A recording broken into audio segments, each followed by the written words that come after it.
Welcome to Live Today. I am Chris Anno. I want you to know that on Live Today, we're talking about issues and events which have shaped people's lives.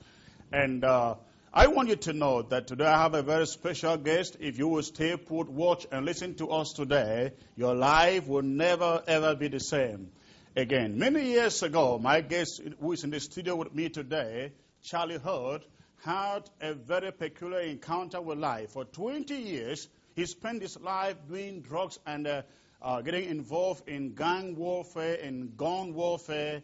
And he spent 7 of those 20 years in jail. And today, he is a testimony of how God can transform one's life. And my goal today is if you are out there and you think you do not have hope in your life because of the lifestyle in which you live, you may be a drug addict, you may be an ardent smoker, you may be an alcoholic, you may be a fornicator, and you believe any grip in your life which you feel you cannot find deliverance from. The life story of Charlie Hirt is a testimony. It is able, as you listen to us, to change and transform your own life. Remember, this is a live show. As the show goes on, we will open the phone lines, and you can call in and ask a question or make a contribution. Now, Charlie, great to have you on the show. Great to be here, Pastor Chris. Now, I want to start by asking you, at what age did you first went into this drug life? I was about 15, 16. 15, 16? Yeah. And what led you into this lifestyle? Well, let's see. Well, there's a lot of contributing factors. I got sent upstate when I was about 14. I ended up doing a year and a half in a boys' facility, and that was supposed to make me better. Yes. But that wasn't quite the case. I was actually worse when I got out.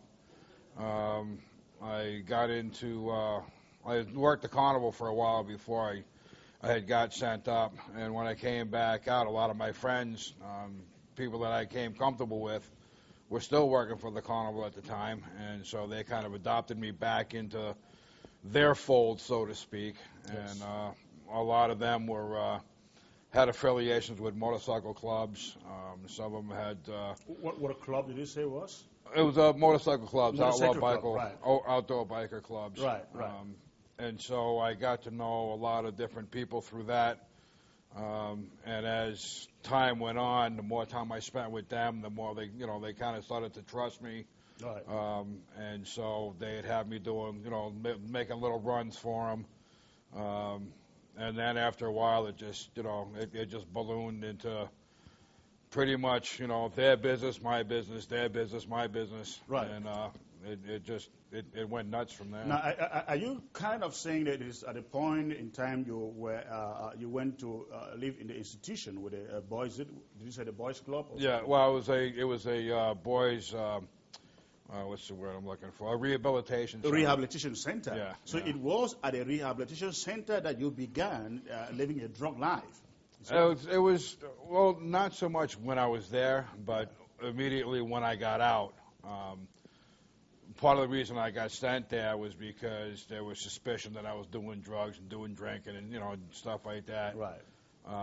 But I was just out of control. It had nothing to do with drugs and alcohol at that point. So even going to the institution did not help you? No. Right. No, now, when you came out, before you went into the institution, you were not involved with drugs? No, I mean, I was smoking, smoking marijuana, stuff like that, not but doing drugs. I wasn't, Right. I wasn't as into it as I was when I got out. Right. Now, when you got out from the institution, what was the motivation that led you into drugs? It was self-preservation.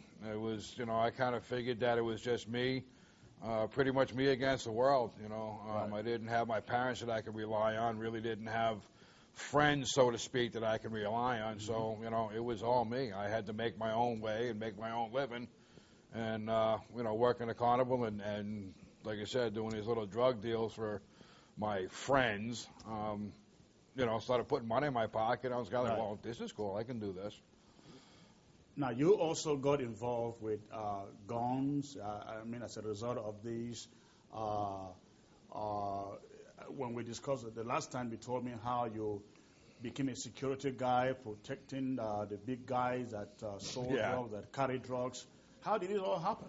Well, it wasn't until after I started dealing cocaine that I started dealing with big money then, and so I ended up having to carry a gun. I had a Smith & Wesson .44 Bulldog that I carried in my vest pocket, and the more money I carried, the bigger my weapons got. I ended up carrying a .357 in my. And this money belongs to who? To you? No, actually, some of it was mine. Right. I was taking a little bit off the top. Right. It was kind of like my fee for running for these other guys. But after a while, like I said, after about a couple of years, a lot of the money that I had in my pocket was my money. Right. Because they were giving me a little bit of money. They were giving me a little bit of drugs off the top, and so I would just turn around and sell what I had to put the money in my pocket, and then. So all this money that you had came as a result of doing drugs? Oh, yeah, it was all drug money, every bit of it. Right. Now, with all this money, there came a time where sometimes you will feel like, I'm rich already. Why should I continue doing this? You never had this thought to think that it is time for me to end this hobby? No, because I just got comfortable in what I was doing. I mean, I knew everybody around me. I knew everybody that I was dealing with. Everybody knew me, knew that, I was at that point a stand-up kind of guy, Right. And so I really didn't, there was really no thought for me to walk away from any of it. I mean, it never dawned on me. I knew it was illegal, but, at that point it just didn't matter. I just didn't care. Right. So you also mentioned about your life with a bicycle club or gang, whatever. How did this begin? How did you get to join the bike? I mean, I see on your body right now, you're still wearing, I know it is changed, but you still dress, you still look like a biker every day I see you. Well, it is a lot different from when I first started hanging out with bike clubs. I'm not going to, I won't mention any of the clubs that I had affiliation with. Right. But no, it was, again, working for the carnival. I met a couple of guys from one particular club. They had a clubhouse not too far away from where I lived. They invited me to come down there and hang out with them and party with them a couple of times. I ended up getting a job as a bouncer with them because one night a fight broke out, and I just kind of got in the middle of it.